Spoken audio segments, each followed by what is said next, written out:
All right. This little boy comes home with his marks and his report card at the end of the year.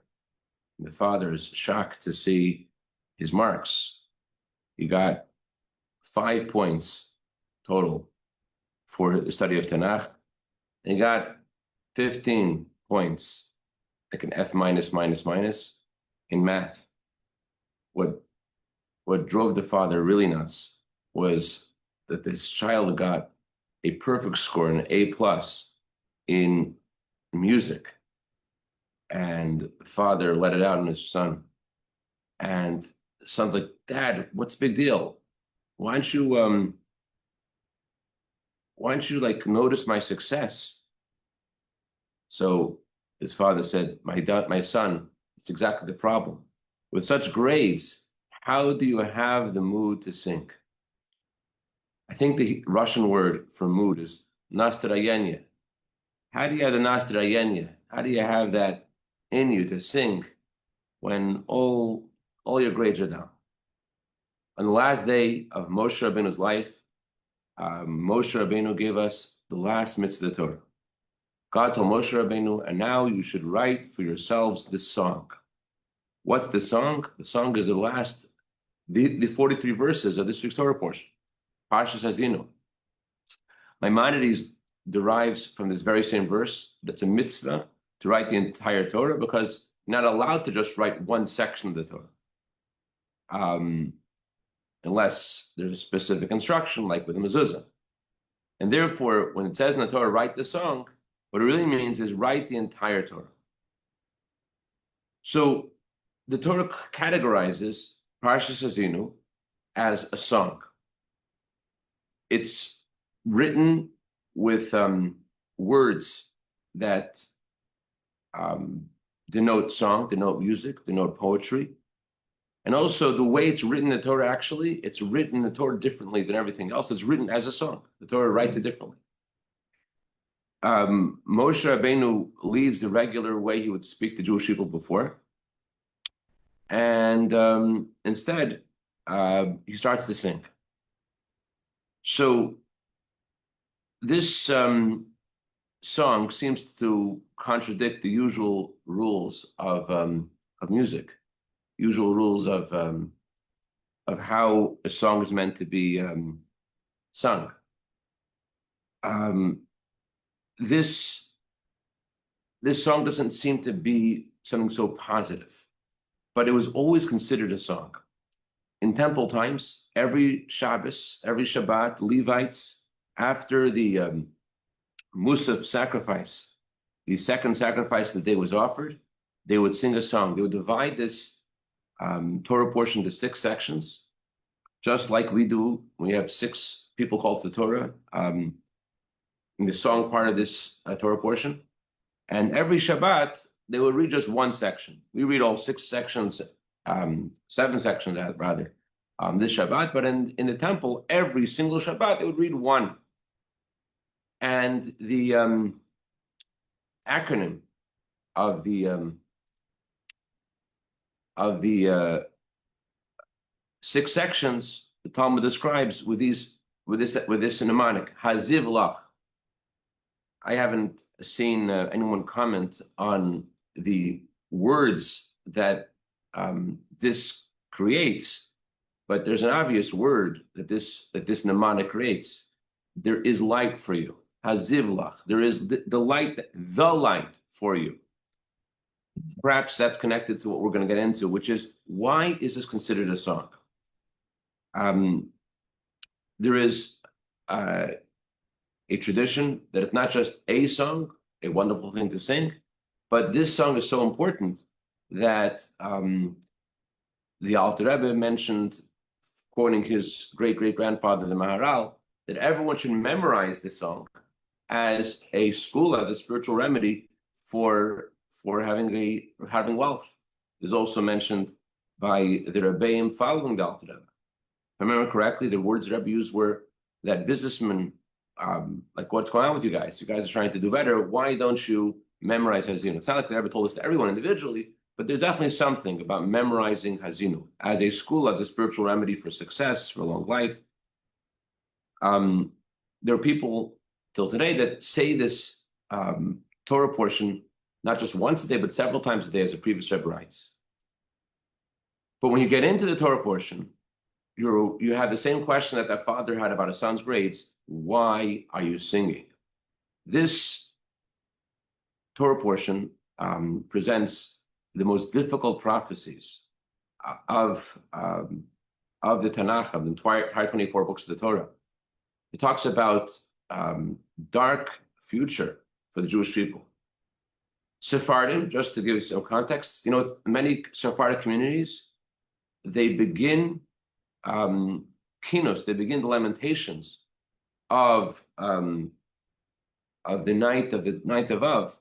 They begin reciting the Eicha, the Book of Lamentations, by first reciting the Song of Hazinu. They begin the ninth of Av with Hazinu, and yet we're calling this not lamentation, we're calling this a song, and it's written like a song. And yet they're classifying it, which seems more in sync with the simple meaning of this song, as not a song, but a lamentation. So let's understand this a little bit more. Let's first explain a little bit more about what this is. This song is a summary of the entire Jewish history.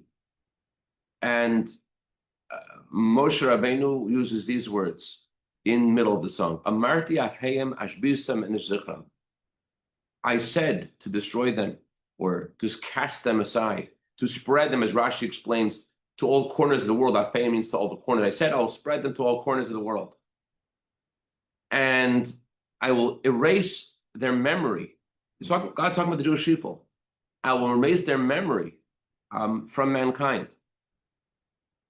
Moshe Rabbeinu continues and says, Luli kasa oyev agor. The only reason I'm not going to do this is lest this desecrate the name of God, because people will say that it was God couldn't protect his people, and it'll look bad, and that it will desecrate God's name. That's why God didn't do this. That's why God is not going to do this. Besides Hazinu being the prophecy of all the Jewish people, there's a famous story about Nachmanides himself. It's written in Seder Adairos, story that the Rebbe quoted more than once in detail. How Hazinu is not just the represent the story of all the Jewish people, the history of the Jewish people, but the history of every individual. Nachmanides had a very unique student whose name was Rabbi Avner. One day, whatever reason, he left, as we'll see, he left Judaism, and he became very prestigious in the government. And on Yom Kippur, he brazenly summoned Nachmanides, and he slaughtered the most famous non-kosher animal that some Jews like to not use the title of that animal, but it says oink, you can figure it out. So some Jews don't like saying its name. He took one of those animals, slaughtered it on Yom Kippur, and then he cooked it and he ate it. And he, with such chutzpah, he asked Nachmanides, so how many sins have I done here? And he says, I think I've done 5 sins. 5 sins that are liable of excision, the soul should be cut off from God. Nachmanides corrected him and said to him, you've transgressed 4. He started arguing and presenting himself as someone who knows the whole Torah, but Nachmanides gave him a look that silenced him. Nachmanides asked him, what happened to you? So he told Nachmanides that I heard from you something which I know is not true, and that made me question all of Torah, because the thing you told me was not true. I realized that everything you're telling me is probably not true. Nachmanides says, what do you think I said to you that wasn't true? You said the student to Nachmanides, you said that every person's story is in Hazinu. That can't be true. So, and if it is true, he asked Nachmanides, tell me how my story is in Hazinu. Nachmanides turned to a corner on Yom Kippur and prayed to God. And then he came back to the student and he said, this verse I just quoted, I said I will scatter them, I will remove their memory from the earth. The acronym of those 5 words stand for Rav Avner, Rabbi Avner. So Ravner is shocked. And he said, what should I do? He realized this was true. And he realized he made a big mistake. What should I do? So Nachmanides says, you have to fulfill the words in this verse, I will remove my memory from mankind. That's what he did. He went on a boat and no one ever found out what ended up happening to him. So parenthetically, the Rabbi pointed out that he's called in this verse Rabbi Avner, even though at the time he wasn't really doing something that any rabbi would think of doing. Even today's rabbis, today it's you could easily have that title for whatever on social media if you like. But the reason why he was called Rabbi Avner, the Torah calls him Rabbi Avner, because the Torah talks about the truth of who you really are. Even though you may go through different things, but the Torah talks about your real story, which perhaps will inform our discussion about the history of the Jewish people as well. The question again is, where is the song? What is the song? This song seems to be just like the opposite of blessings that we read about in Parshas Kisavo 2 weeks ago. Why is it called a song?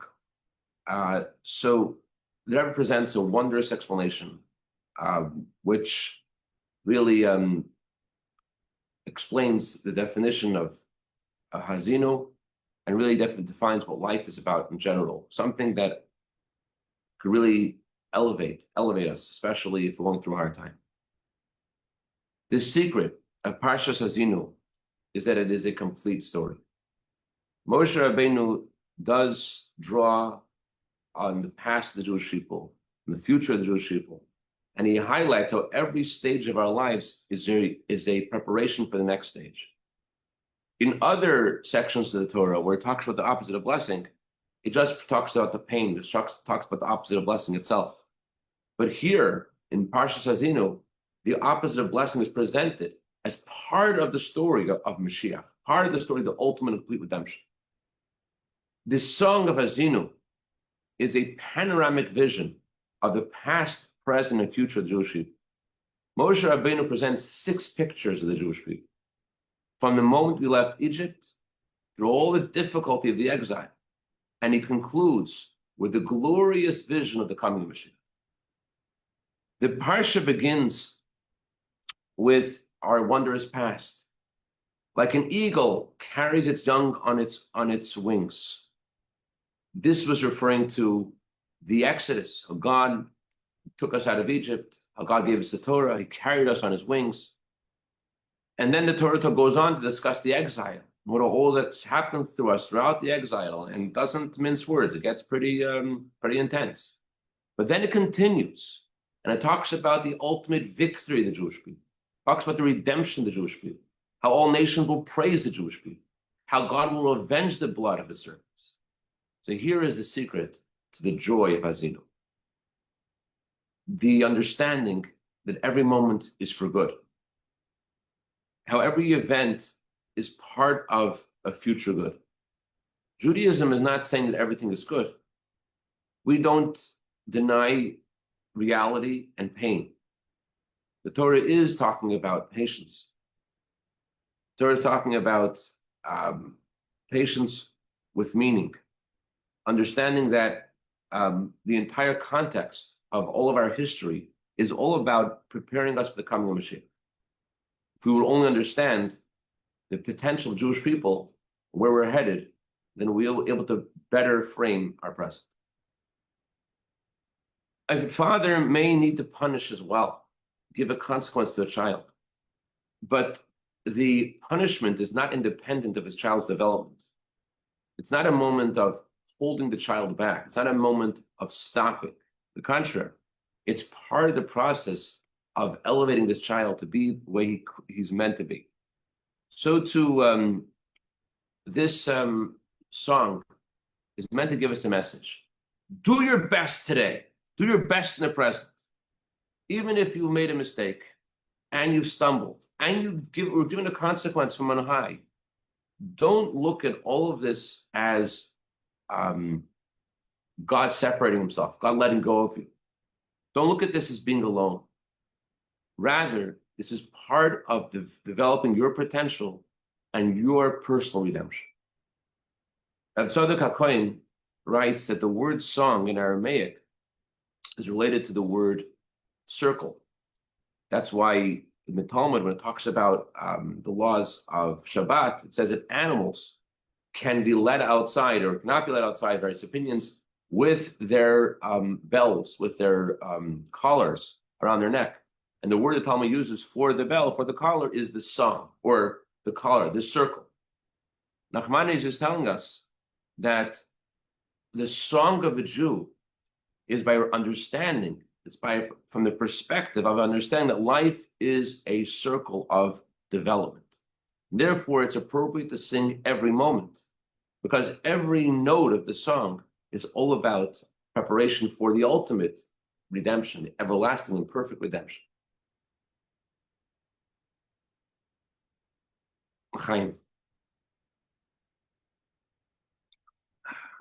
You get through a moment in your life and you get to the part where you're able to sing already and be able to reframe what happened to you in the past.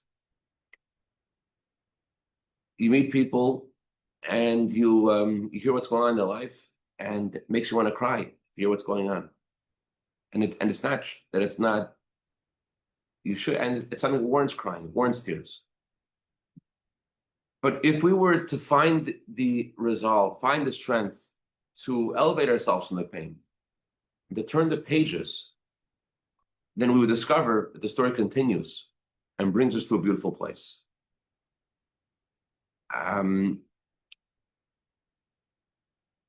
Famously, Steve Jobs spoke about this in his speech of his life.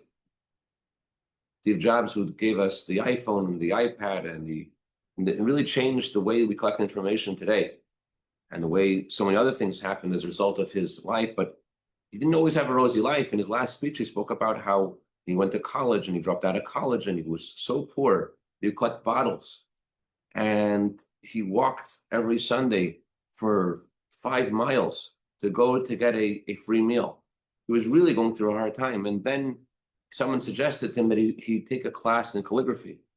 Calligraphy is study of how to, about letters and words. And this was something that helped him to create the magic in the future, help him create different fonts and different perspectives. And what you may be holding in your hand today, or according to some, with the Android is also a takeoff of the iPhone, whatever. But his life wasn't a song then, but it became one. Or the song isn't really over, because when Mashiach comes, you'll be resurrected with all the Jewish people and live forever. What's important is to do your best in the present, and then, as Steve Jobs said, do your best in the present, and then you'll reap the harvest of the fruits in the future. That's what he said, and that is the song of a Jew. His song is also in Parshas Azinu, and he sung it well. And God willing, Mashiach comes, we'll see the real song despite his illness, and we'll see how his life was a song, true song, an everlasting song. And that's the secret of the Song of Azinu. We read all 6 sections together. In the halacha, as Maimonides presents it, he writes something very interesting. The reason why it's a song is because all 6 sections are read together. If you just looked at one page, then you wouldn't look at it as a song. I'll never forget, I was a counselor in a camp, and one of my campers tragically died right after his wedding. And Rabbi Shachat, the Rosh from here from Los Angeles, sang Gesund. He was speaking after his passing, and he was talking about this point. And I remember, I walked out in the middle. Rabbi Bucket, who was also one of his teachers, walked out in the middle. I asked Rabbi Bucket, "Why'd you walk out?" He said, "It's too emotional. I can't handle it." Rabbi Shachat was talking about this point. I look at this one page, and it's not a song. But you look at the whole story, and then you have a song. So this will explain why we sing it.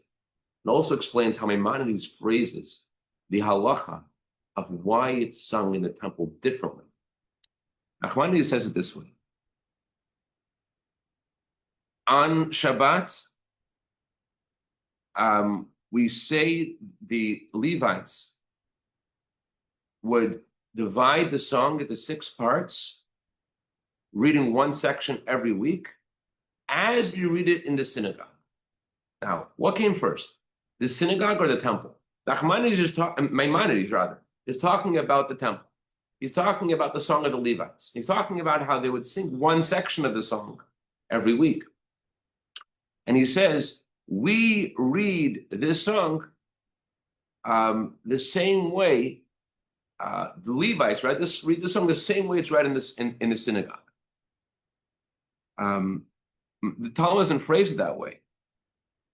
The Talmud phrases it in the opposite order. The Talmud, Rosh Hashanah, page 31b, says, just like this song is divided in the temple, that's how it's divided in Shul. The same sections as are divided in the temple, those 6 sections, that's how we're supposed to read it in Shul. But Maimonides says the opposite. It's just like we do this in the Shul, just like in the synagogue. We're going to read this song in 6 sections. That's how they read it in the temple. One second. Temple's first. So why is he saying we should learn how to read it in the temple from how we read it in the synagogue? The answer is, Maimonides is giving us a real message of how we're able to sing no matter what's going on. How can we always sing? Maimonides tells us, in the synagogue, you know why you're singing. You see the whole story. You see all 6 pictures. Looking at all 6 pictures, you understand how you're able to sing. So, to Maimonides says, I want to explain to you how they sing in the temple. In the temple, they do divide the 6 pictures, only 1 picture every week. However, says Maimonides, I'll tell you why it was still a song. Because they read it the same way as they're reading in the shul. Although they're only up to 1 page, they're only reading 1 section every week, but they're looking at it as an entire picture. They may be only up to 1 page, says Maimonides, but in the temple, they're able to see it as 1 picture.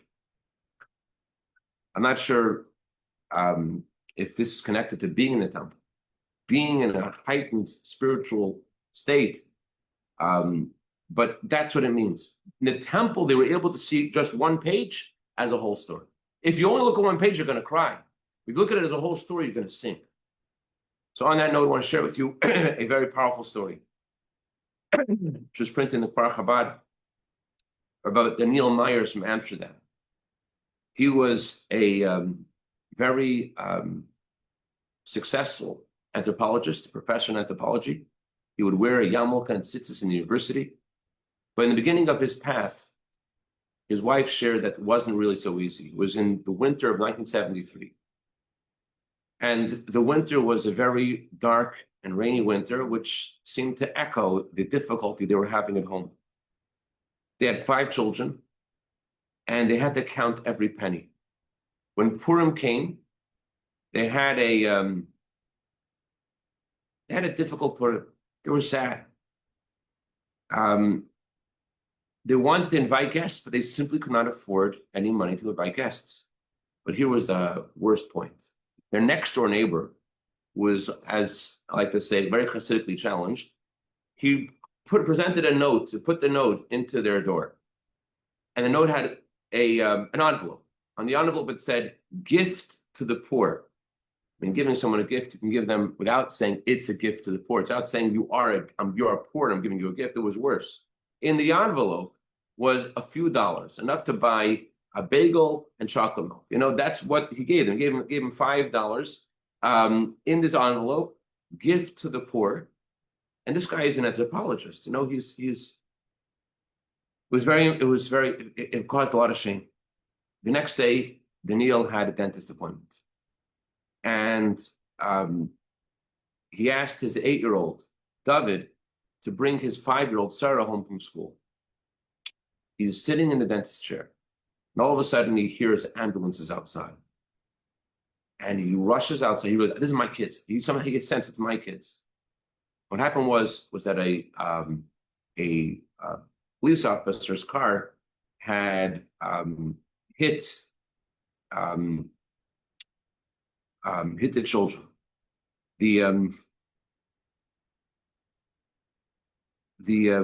girl, thank God, it was a boy and a girl. The girl was okay. Sarah was okay.